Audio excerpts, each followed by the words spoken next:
Okay. Hello. Can everyone hear me? How about in the back corners? Will? All good. Beautiful. All right. Thank you for making it to the first round of breakout sessions. This is taking the first step on the connected planning journey, how to prime your organization for transformation. It's a bit of a long title, but I promise actual concise answers that are going to be really helpful to your own implementations and use of Anaplan. So for those of you who don't know me, my name is Connor O'Brien. I run the business operations group here at Anaplan.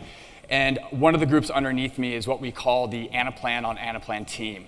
As you can expect, the purpose of that organization is to use Anaplan to Anaplan as much as humanly possible.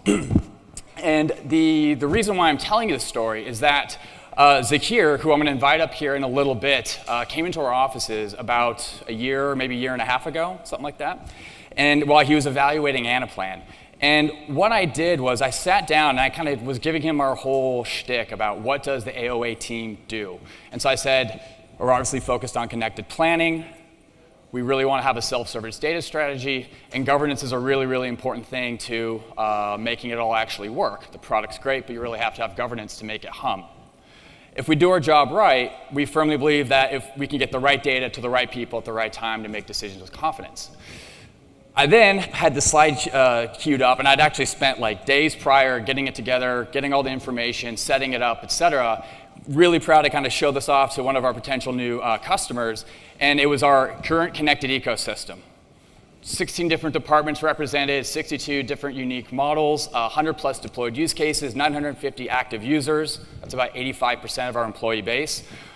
We've ripped out 330 plus hours of wasted work every single month through data automation, removing reconciliation of data and information, and some other things that we did was knocked out 2 days in our close cycle.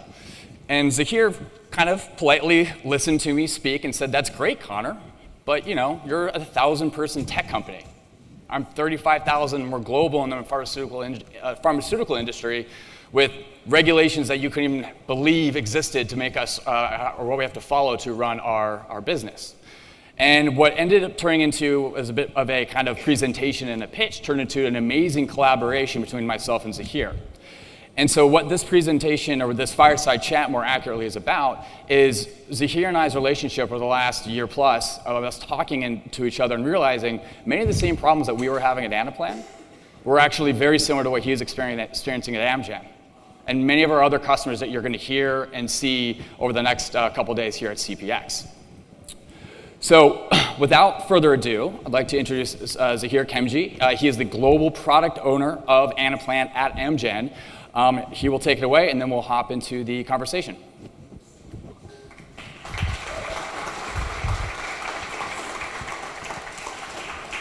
Just testing. So my name is Zahir. I am the global platform lead at Amgen. I've been at Amgen 15 years. I actually live out of Toronto, Canada. But we won't be talking about last night's game, so we'll leave that alone.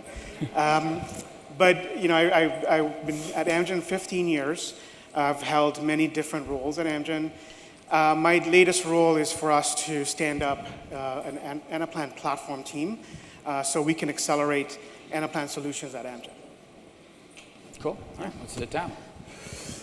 Okay, so pretty straightforward. Why don't you walk us through how and why you chose Anaplan? What kind of problems were you trying to solve? How did Anaplan stand out across the pack, or amongst the pack? And what were some of the kind of key decisions that you, what did you key in on in terms of your decision to go with Anaplan over the others? No, that's a good question. So our journey with Anaplan actually started out by understanding a business problem we had. One of the things that I was working in a different region at the time, and one of the things that we needed to do was standardize our forecasting processes. And then we needed a tool or a platform to wrap around those processes. And so one of the things that we wanted or desired to do was, how do we make sure that everybody's using the same workflow type or process to come up with a forecast, a sales forecast, across multiple countries, across the region. And then we looked internally at our ecosystem, our planning platforms that we already had, and realized that it wasn't really a fit because for many other reasons. But one of the things that we wanted to do was we wanted to use a cloud-based solution. That was one of the directions that we had from our leadership.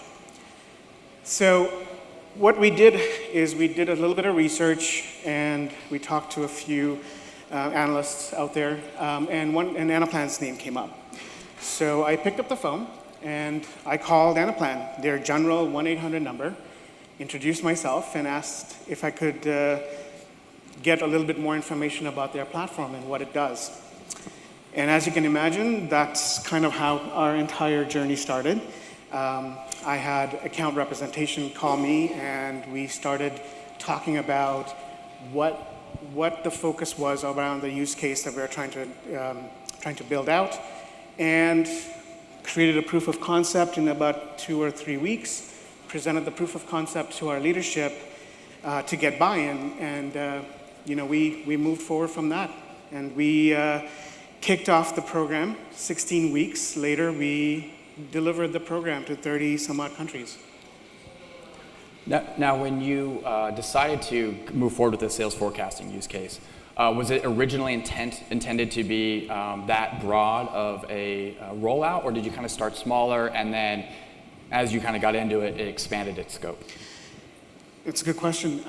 We started out with trying to figure out if there was a line of business that we should focus on, but quickly realized that the planning or the forecasting processes really hit all of the business lines, and so the scope grew. Not my choice, but the scope grew to encompass like all of the products that were being sold in those countries. Nice. And you also mentioned one thing about how you went to senior leadership and management. What was the process like there for getting them invested, right? To your point, you intentionally looked for kind of an unknown company like Anaplan. You didn't look at some of the more traditionals by design. So going to the higher up and trying to get them to commit to this probably had to have been a bit challenging for you. Was there anything that you did from like how did you pitch internally? How did you sell internally to get them bought in? So what we did was we listened, right? So what we did is we had leaders come in and talk to us about a business problem that they're trying to solve with technology. And when we presented the proof of concept back to our leadership, we had Anaplan there, and we talked about what we could do in our sales forecasting model. I don't think it was that difficult because they already understood that there was a problem that they were trying to solve, which is standardizing a process across multiple countries. This was seen as a way for us to achieve that. So when we presented our proof of concept to our finance leaders and our GM, I think that the light bulb went up, and they agreed right there and then, actually, that we should move forward with putting a program together and going in for formal funding and all that. Cool. One other thing you talked about was just the rollout. So that was 16 weeks, you said? Yeah, I think you had mentioned to me before how impressed you were with some of the partners that you worked with for this. Yeah, and we definitely relied heavily on our partners. We wanted to make sure that we align ourselves with partners that will help us not only build a technology, but also would help us on how we can actually standardize our business process and at least help guide us down that journey. That was something that we really wanted.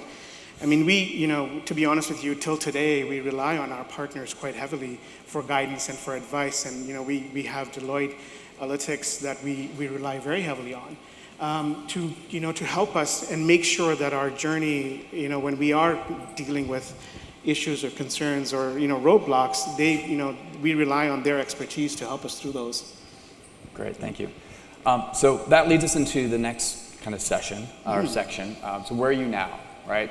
And one thing I want to call out as well is that we're going to leave about 5 to 10 minutes at the end for Q&A. So if there's any questions that get into more nitty-gritty, the real kind of heart of the matter between myself and obviously Zahir here, we can answer a lot of things for you. And of course, you can find us afterwards.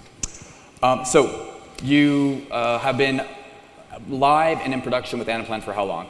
So we went live January of 2018 with our first use case. Since then, we have grown our use cases in supply chain and commercial.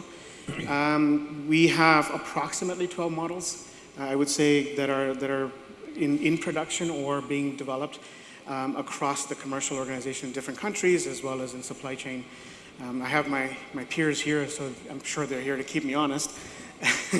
But it's really about, we're still early in our journey. I think that even though we have so many use cases, I feel like we still have a little bit of learning to do, or a lot of learning to do, on where we can use Anaplan and how can we connect the models so it improves our entire process.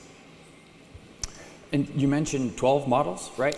And I know that's not quite the right way to think about it necessarily, but the number of use cases you've deployed. So sales forecasting was the first one.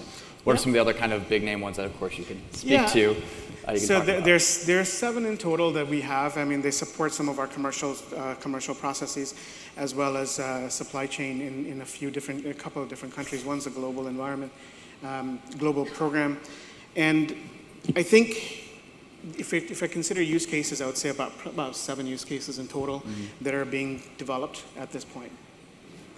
And then what was the other one? You've now gone live with, obviously, sales forecasting, a few of those other use cases. What are some of the kind of big highlights from those things being realized? That's a good question.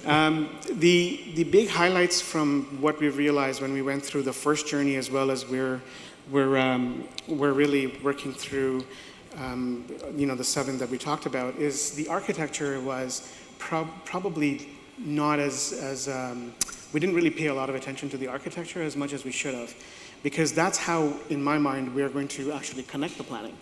And so the big highlight was, if we are able to advance the architecture in a way that we are able to flow data in and out of models, that's where we realize the true benefit of Anaplan, which is the connected planning aspect. So I want to kind of drill in on that one a little bit. So you landed your first use case, rolled it out, deployed it, a lot of success and fanfare. Everybody loves Zahir, right? Then you moved into another use case, and I think what I'm hearing you say is that you wish you had maybe put more focus on, instead of the next use case, more of the architecture, the infrastructure in which to do that next use case so you could do it at speed and scale. Is that? Absolutely. So Okay. the architecture, in my mind, would be set up really to accelerate use cases in the future. So I think learning was, I wish we had done more work there, if not right during our first use case, but right after our use case. That's actually advice that I would give to anybody entering or starting their journey, is to really pay attention to the architecture with trying to figure out how are you going to leverage that connected planning benefit. And we've been talking a lot about the technical side of this, right? Architecture, applications, use cases, things like that. But where does the more squishy side of this stuff come into play, right? COE, centers of excellence, governance, et cetera. And also your master's degree is in? Yeah, I have an MBA, and the focus was change management, which came in very handy, to be honest. Where we are with what the processes that we need to surround ourselves in to make sure that the platform is successful, we're early in our journey. A lot of my peers in the room can attest to that. That we're starting to understand the best structure around a governance model.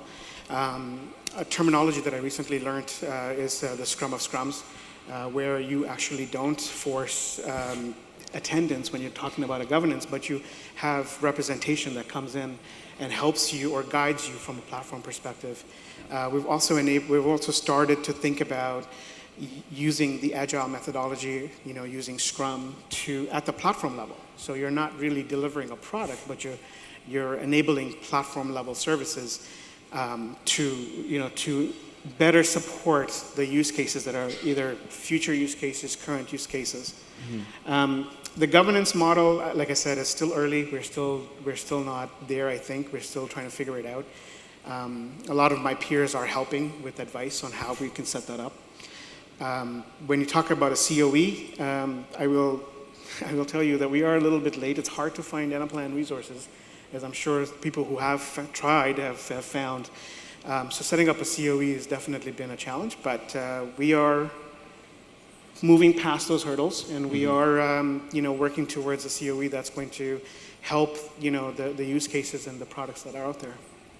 I want to kind of follow up on the Scrum of Scrums concept. So really quick kind of poll. Who's familiar with the Scrum of Scrums concept here? So we got about 15 or so. Could you maybe talk about that a little bit more, just so more folks in the crowd understand the real kind of purpose and value and what you're trying to achieve with it for Amgen?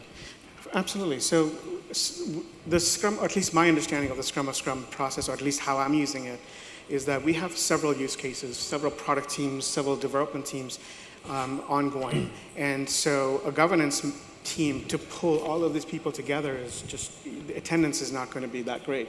So you have to figure out how to make it as efficient as possible. So the Scrum of Scrum, at least the way we're using it, is to have representation come in to the governance meeting where we are sharing valuable information, platform services, new UX, for example. That's a great topic that we debate often. And so we use the Scrum of Scrum process, I guess you can call it, to really distribute information that I feel is important for the development teams that are out there. Cool.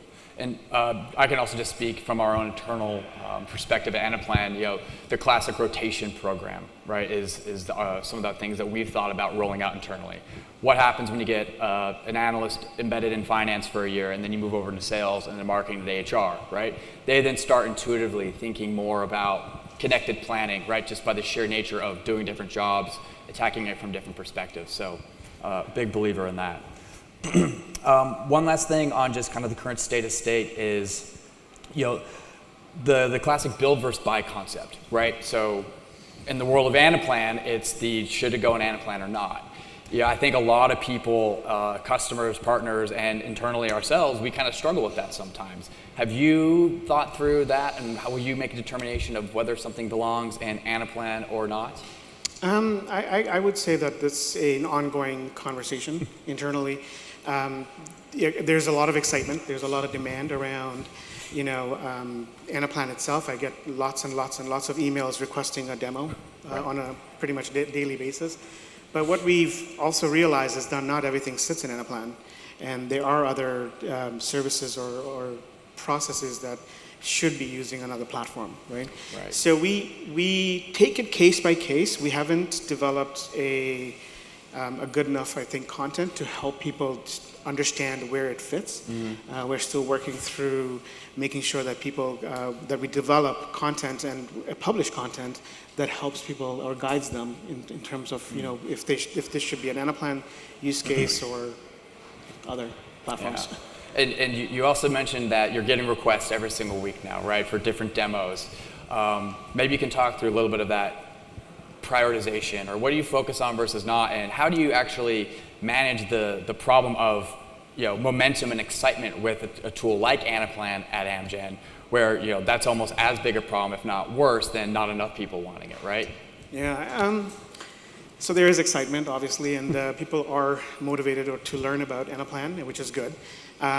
What we do, or what we're focused on right now, is trying to figure out how to stand up a service at the platform level, or COE, that's going to support this acceleration. So the way I approach it is I explain where we are as a platform team, and then where do we strive to go, and trying to make people understand, or at least articulate, where we are focused on right now and where we should be focused on right now, so we can help these teams accelerate in the future.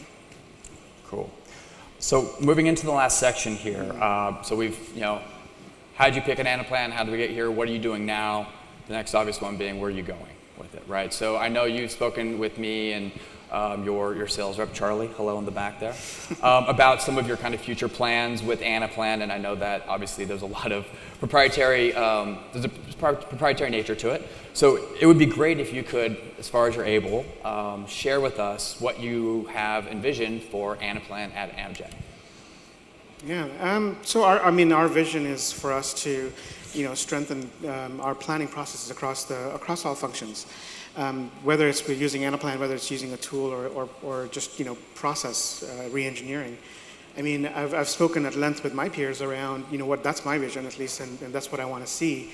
But I also understand that we need to set up a structure that best supports the acceleration, considering our footprint, our size, and so trying to figure out the best, support structure or a COE structure that leverages or that takes advantage of the time zones rather than hinders, the process. That to me is a way for us to build out a service that accelerates programs across functions.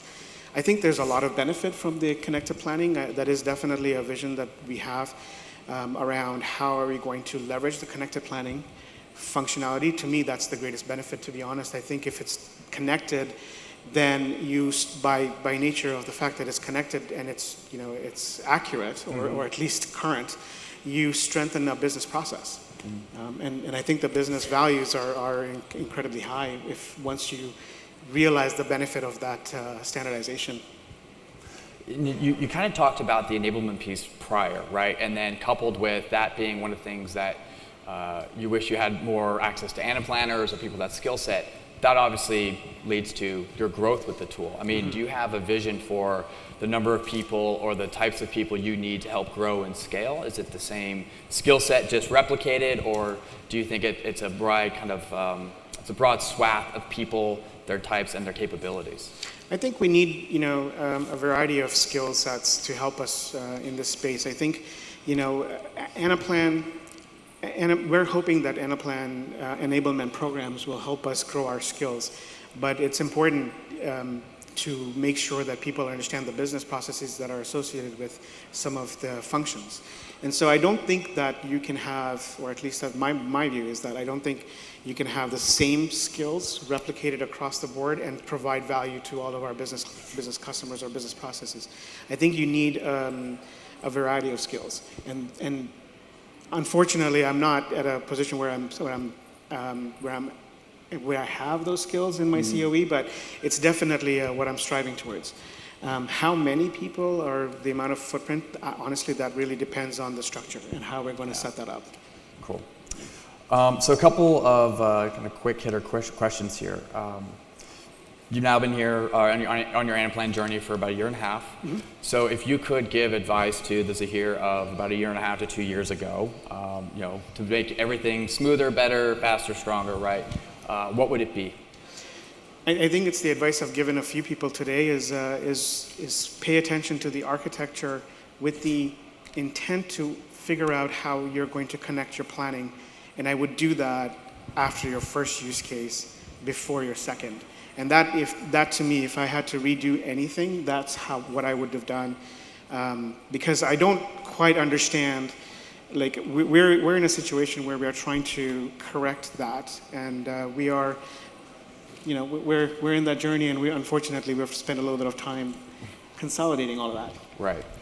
You mentioned to me a while back that as part of the whole what could you do to make your life better, that you felt Anaplan actually could have pushed connected planning sooner and earlier out of the gate, as opposed to, hey, let's help you out with your sales forecasting. You think that would have actually helped you see the light sooner to that degree. Can you maybe elaborate on that a little bit?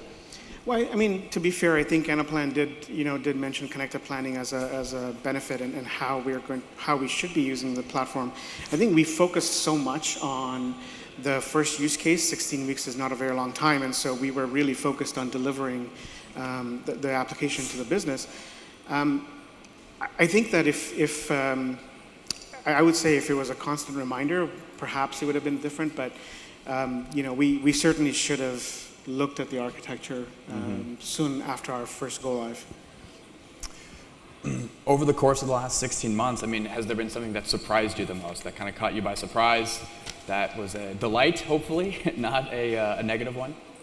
Yeah, I mean, Anaplan is flexible, right? And the good thing is that every business function has a planning process. They do plan.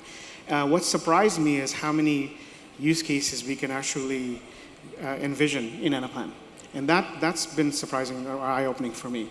Through this journey, I've learned a lot about my own organization and our business processes, and so that's been a benefit for me. Mm-hmm. But I also see it not only as a financial planning platform or a tool, I've been able to see, or at least when I'm with discussions with my peers, able to understand or see how Anaplan can fit a non-financial business process. And then the last one here before we move into the Q&A would just be the kind of classic magic wand question, right? If you could wave your magic wand to fix one thing about Anaplan as a tool, as a product, whatever, what would it be and why? I think one of the things that I would, and I'm sure a lot of your customers will feel the same way, is that we would appreciate more help in trying to figure out how to grow our skills internally, how to create that enablement. I think that Anaplan does provide training and a bunch of support, but I wish there was a way for us to accelerate that for our teams internally, because the faster we can grow our skills, the more self-sufficient we become. And that is our vision generally, is to become self-sufficient with Anaplan.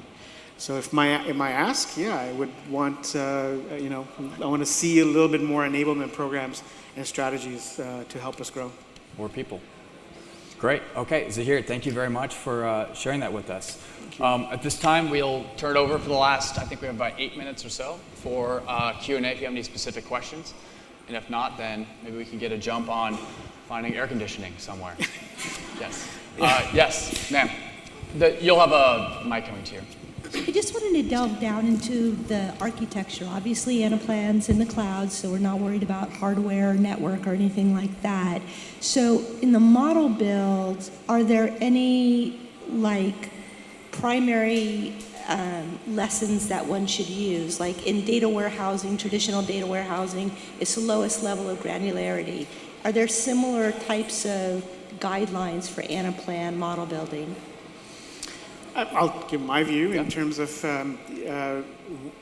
when I talk about architecture, what I'm referring to is trying to figure out how you're going to leverage the connected planning, whether it's using a data hub strategy where you are pushing your hub and spoke models, or is it more around a data warehouse type of strategy where you are leveraging tools outside of Anaplan to connect that, whether it's a reporting. I think what I was trying to articulate was really around, at least as long as you are clear on how you're going to connect those planning in the future, and you set up that architecture or that strategy ahead of time, you would be able to accelerate your use cases. And if you don't, then you're really a little bit more disconnected. Yeah. If I could add a touch more to that, it's as detailed, like the importance of establishing that architecture is as important to the details of standardized naming conventions, right? So that your cost centers or your lists or your modules are all named in a particular way. So it's easy to share and distribute and control that information from a centralized position that a COE would own.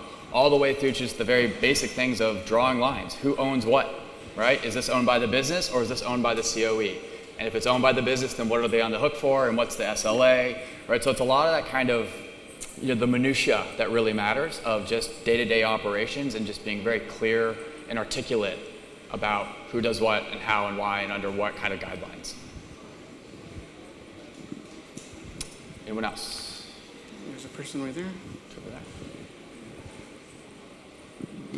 So I'm also in the pharmaceutical industry. I'm just curious if you have any validated data, kind of GXP, that you've managed to put into Anaplan, and also kind of how you overcame some of the hurdles for that.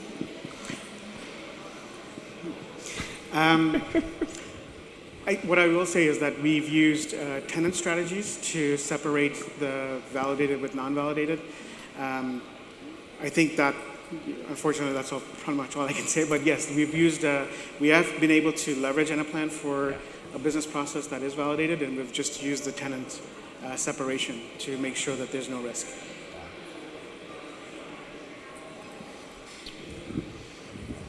Next. And then you'll be next. Hello. Hi. I'm curious how you measure the success of all your launches. That's a good question. We commit to an ROI from when we are looking to get approval to move forward. We leverage the ROI itself as a measure. But one of the things that we've been trying to do is to collect, and Anaplan has been partnering with me to do that, is to measure what that KPI is. And so we are in the process of actually, collecting those measures in an attempt to actually, present it back to our leadership, because we have realized that the ROIs that we had initially committed to, we've in most cases met or exceeded them. And so that's one measure. We also, or I personally look at how many people are trying to understand what Anaplan is doing. That only tells me that there's demand out there. And so if we're successful and we are able to show that success, then we are going to see the increase in demand, which is what we see today. I would also say, generally speaking, one of our key metrics that we like to use is how many people are using it on a daily, weekly, monthly basis, right? Bypass all the typical ROI of cost reduction or forecast accuracy improvements, et cetera. If you've got a good chunk of your business that should be using it every single day, they're getting value and insights and information, and then ideally having bigger, more important, more strategic conversations as a result. And so that's another good one that I think gets overlooked sometimes, is purely, are people using it? We had one down here.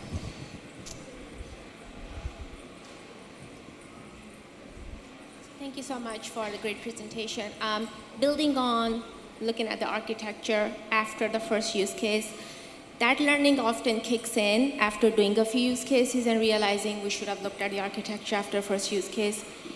Any suggestions on, if you are one of those people who have done a few use case implementations and have realized we need to address the architecture? Any suggestions on how to go about doing it? I mean, that's kind of where we're trying to also figure out. So I don't have any, any answers at this point. I think that is something that we are working through. What I've done is we are leveraging Anaplan's services to help us to make sure that they can, we do this correctly, because while being very, very painful, this would be a lot harder in a year. So we do need to go through the hurdles and consolidate that so we can leverage what we have been trying to benefit, right? So the connected aspect. On the back here. Next. I think you mentioned that there are some use cases that you decided to maybe not put on the Anaplan platform. So if you're able to give examples of that, or maybe the decision criteria about what you use to decide what goes on, what goes off, that'd be helpful. Yeah, it's a good question. I mean, decision criteria, unfortunately, this is something we're still developing and defining. But there are some use cases that just didn't make sense because they were more transactional. And so we didn't really see a fit at that point, it being an Anaplan. And to be honest, I think that, there are certain use cases that came up that just weren't as informed as I probably should have done, should have articulated some of the value proposition for Anaplan. And so a lot of the use cases that came up that we felt wasn't really a good fit was around, transactional or a data storage type of, a data warehouse type of solution, which Anaplan is clearly not a data warehouse, right? So we were able to identify the ones that didn't fit much quicker. I think we have time for about 2 to 3 more questions. Can you hear me? Maybe directly into the mic. Hello. Yeah, you mentioned that management knew there was a problem and you'd offered a solution to the problem. How do you prevent yourself from over-promising to management or having them have unrealistic expectations? Because then you also mentioned you had a problem bringing your people in-house up to speed. Now, Anaplan may improve a process, but if it doesn't meet their expectations, then I say, you could be in trouble. And I've seen this. Yeah, it's a great question. It's actually an easy trap, right? So you can promise, ROI or benefits, and then only to realize that you didn't really meet the expectation. What I'm doing is I'm actually using my governance team to help me make sure we're not making those promises that we shouldn't be making.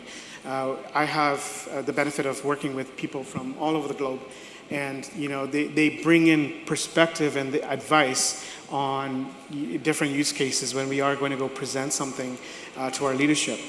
On the other hand, where we need to do a better job is to make sure that when a project is proposed, then I certainly need to be part of that process when it comes to Anaplan.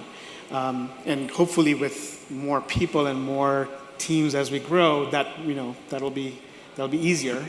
But that would be another way for us to make sure that we're not over-promising a benefit. Is to make sure you have somebody there to tamper your promises, I guess. Given the size of your guys' deployment, how have you guys decided to kind of administrate the entire program? Do you guys just have a centralized Anaplan group that builds all of your models, or do you have people within each of the groups that have each use case that build the model and perform periodic updates and things of that nature? We're early, and we're very early, to be honest. We are not by any means, have a structure in place. That's kind of my priority, to be honest. It's a combination of both. If I had to guess, it would be a center holding on to services that go across platforms or across the platform, and then leveraging extensions of the COE in different functions or even different countries to be able to support the programs that are coming up. I don't think we're at a place where we have a structure or a plan in place. I think we need to do a little bit of work there. I'll add one more thing to that. That's something that we internally at Anaplan have been working a lot on. And so you may have heard of the concept of like a hybrid governance model, right? The old paradigm being, there's one centralized team that owns everything, all data, all process, models, et cetera. On the other end of the spectrum, fully federated, where the business kind of just owns everything and there's no really consolidating mechanism. Somewhere in the middle typically is the sweet spot, not too surprisingly. The team that we have internally, the Anaplan team, is about 4 folks for all of Anaplan, but with a group that we call the Anaplanner Council. That's people that are the main Anaplanners within a particular department. So there's 1 or 2 in sales, 1 in HR, a couple in finance, et cetera. And they effectively have a dotted line to our group. So we ensure adherence to process, naming conventions, the data, et cetera, but we largely let the business be autonomous, because that's one of the best parts about Anaplan. You can be autonomous yet still connected, right? And that is how you can kind of hit that sweet spot of being nimble and agile yet still being controlled and orderly. All right, one more, and then I think we got to go. There is one. Okay, perfect. I think that's it. Okay, so thank you so much for your time here. Thank you, Zahir. That was awesome. Appreciate it very much.